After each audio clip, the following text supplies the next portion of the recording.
Aries, Ashe. Obatula, Ashe. Nila Hotep, Ashe. Anu, Ashe. Ptah, Ashe. Apollo, Ashe. Da, Ashe. Zaka, Ashe. Shango, Ashe. Makali, Ashe. In our genetics, an awareness of a God, that even one who is not religiously oriented in this life still at least will say he or she believes in God. You know, and the good fortune is not that that pleases God so much as it allows you to glean your own inner self, even without training, particularly the Piscean personality, one of the 12 that has a direct link with its spiritual self. In those degrees, they have mystical dreams and mystical experiences without trying. That's the level of those 30 degrees in the circle that permits one to maintain a attachment to one's invisible self. The challenge is getting over the fear of the unknown, which is essentially the challenge for all human beings.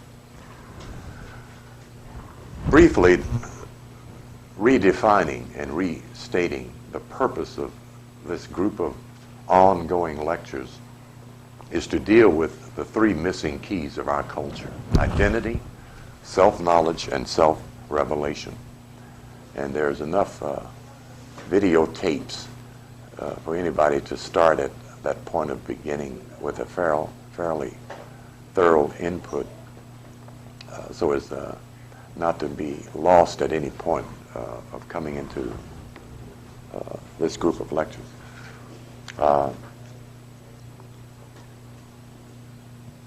We've been able to trace back with a great deal of evidence the reality of who we are in terms of name, and understanding that name reflects nature, how we function, our abilities and talents, our powers, is the significance of having a name as an individual as well as a family and as a ethnic group of people, not as a race.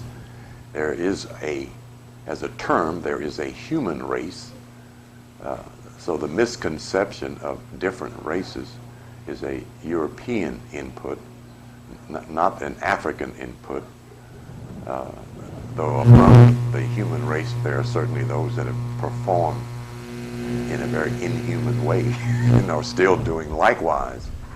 But when you talk about nature, then even the worst of must be included in that human nomenclature. When you get to the philosophics of it, in terms of human being, and begin to include qualities, that's what makes the distinction. But as far as the dark-skinned, broad-nosed, and thick-lipped human being, the definition of that ethnic group can be found under the definitive of, and descriptive as well, of Moor, Lord of the Earth. History, the dictionary, and the Bible reflect that information in parts. The orientation allows one access to clear or better thinking, is the reason why. As we have multiple examples of those that are not necessarily corrected in their education about self-knowledge. As Tiger Woods so amply illustrated with all his success, somehow he still doesn't see himself as a black man. And academically speaking, justly so. Just as he shouldn't see himself as a Negro. We're not Negroes and we're not black people. We're Moors. Those are descriptives. I don't know if he understood that or not, but I think his concern was with not omitting his mother and embracing only his father's group. So he's, yes, and that makes good sense, But from this vantage point, there's even a clear definitive. I don't know if his father is that knowledgeable or not. I'd like to give that credit to him being a Mason, of a military branch, would seem that he would be in the know.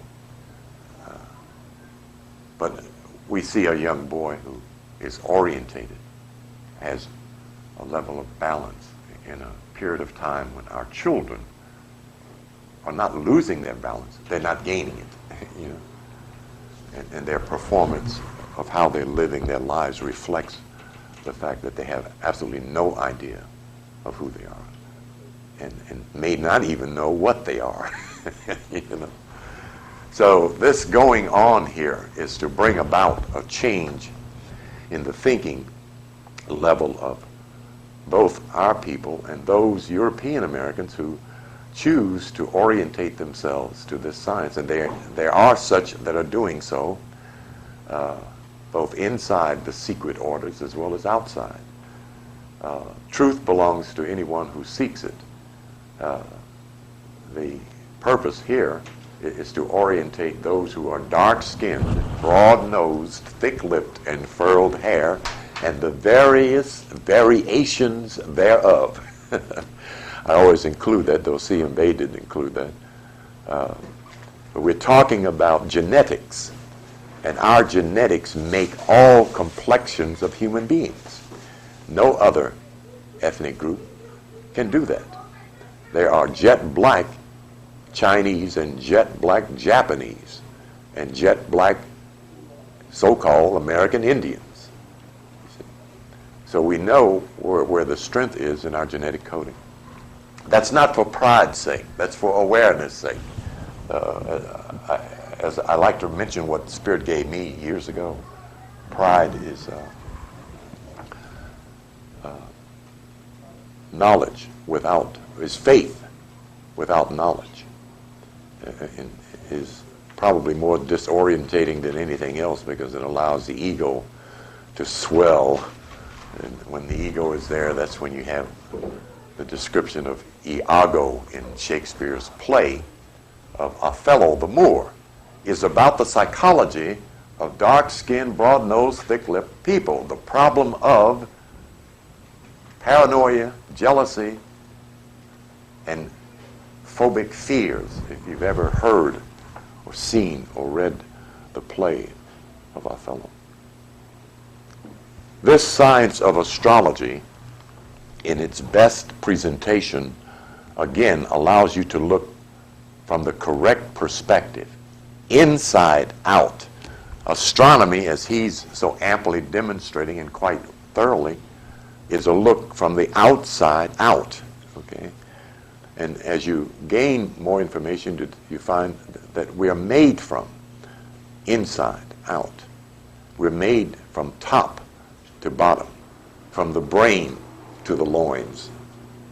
The difference being subconscious thinking and conscious thinking, and supra-conscious thinking is where success transpires in the balanced human being.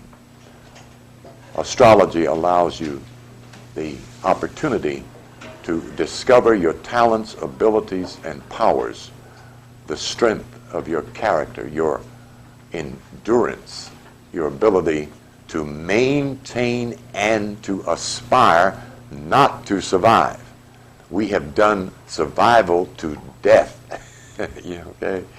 And survival is holding on to what you have and not gaining what is provided for you. And that's a psychology. We can see that.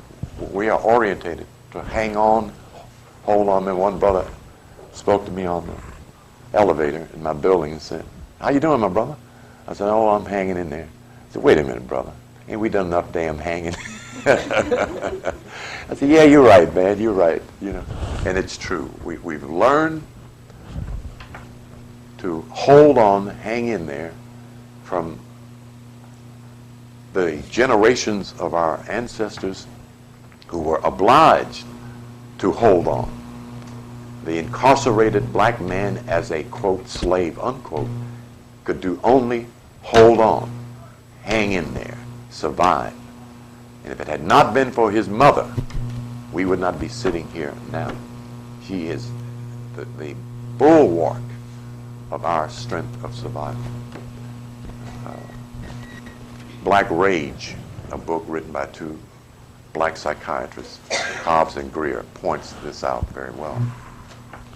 But we're in a cycle of self-discovery, the unfolding of the true self. And that true self, as we know in Moorish science, is God. John chapter 10, verses 31 to 36, I quote that in every class. My favorite verse, and second to that, is Psalm 82, verses 5 to 8. The argument between Jesus and some Jews, some colored folks, that were about to stone him. And he states, I have shown you many good works. For which of these good works do you stone me? And their reply was, we stone you not for good works, but you, being a man, make yourself out to be God. And his reply, and for that era, if that particular allegory came from a fact of circumstances, and I suspect that at some point some master said that to somebody.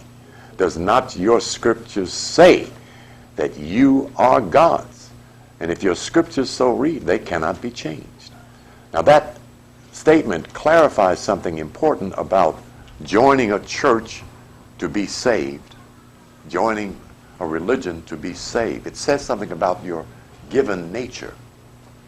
That if he was talking to Jews that were not following him, he was not talking to divine beings, he was talking to knuckleheads with rocks in their hand, okay? The dudes on the corner, as it were, about them already being gods. See? Which tells us that that level of universality is incorporated in our nature. It is our birthright. We're not adopted by anybody, okay, which makes you a stepchild. But it's about discovering yourself. Finally, in our world, we are coming to the realization of our tremendous worth and valuableness. And that's psychologically therapeutic, healing, just in knowing and being aware of that. And being able to raise your child with that idea in his consciousness allows him to avoid a multitude of roadblocks, pitfalls, and other trippings and trappings along the way. If he knows his life has purpose and it's going somewhere, he's going to value his life. If he thinks he is worthless and what everyone else has is of greater value than him, he's going to take the chance to get that which is valuable. That's human nature, you see. So we see the disorientation. We see that there is no real human education going on in the black community. Now this, I'm not accusing all black children of being crooks, robbers, muggers, murderers, and thieves, but the problem is, in terms of how many, is that there are too many. And the other issue is it can be changed. Time is not going to solve that problem. Time will sweep those negative forces and those who cling to them off the planet, out of the way. That's the horrendous blind force of nature. We as conscious beings should not be subjected to that. How you doing? Come in. So we're trying to find means, methods, and ways to raise ourselves above the blur of our lives so we can see what's up. Okay? That's what knowledge does. That's why knowledge is considered power. It allows you to know and understand your own nature and the nature of those in your world. Astrology tells us that in this circle of 360 degrees, there are 12 segments that are representing the 12 blueprints of human species on planet Earth. We happen to have the privilege to be the first copy instead of the carbon copy of what human being is. Again, that is not for pride's sake, but for awareness. And in understanding that, we then know about the covenant. I was reading this morning, last night and this morning, of Noah and between Noah and God, that both the Christian church and the Jewish synagogue, and now the black Hebrew and the black Jew, have gained this other psychology that makes them better than some other black folks. It's amazing when you buy the privilege, you know. You see, because the Hebrew and the Jew have this everlasting covenant with their God, you see. And if that's factually true, God is as much of a bigot as Adolf Hitler and the rest of them. That he would choose a handful of people, and according to the records, could not obey him at any time. He really is off balance. So we know that can't be the proposition. Okay? When we talk about perfect mind, perfect knowledge, we know that that universal level of mind does not make mistakes. The conception of that perfection is what causes mistakes. In that covenant, and the covenant I'm talking about, and I guess I should have done this before I put my wonderful circle up here. It looks more like an egg than it does a circle. Let me erase this for a minute. I'll get back to that. We've done this before, so I'm not going to do it all, but I'm going to dramatically illustrate this, because what we're talking about differs from what you'll find in the average astrology book. We're talking about our records of the past in relationship to the sciences of self-knowledge. When Noah built the ark, and the Lord told him to bring into the ark all the animals, 2 by 2. I love this. It was a light of flash for me. The reason I think this is so clever, but not because I did it or discovered it, but because it makes so many parts of this book make sense. There are places in Christian sermonettes that are not only boring, but useless. Don't keep telling me about somebody who lived 2,000, 3,000, 4,000 years ago, screwed up, and it's my damn fault. You know, whatever Adam was doing and did not do, I had nothing to do with that. That's my thinking in terms of religious point of view, in terms of being a sinner and so forth. We need to understand where we are, why we can all be considered from that theological point of view with no added appreciation of ourselves, sinners. That's a karmic term. It tells us that we are old souls. We're not new souls. It's why we're engaged in the process of karma.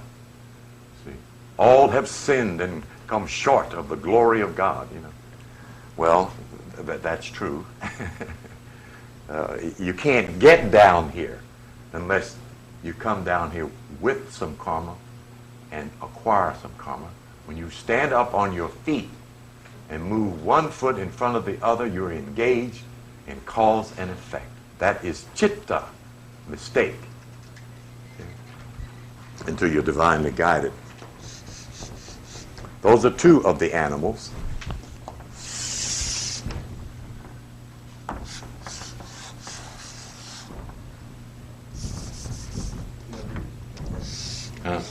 Oh, Libra, right, thank you. Yeah, thank you. I keep doing that. I keep putting Aquarius over there. The scale of balance and the bird. If you've read that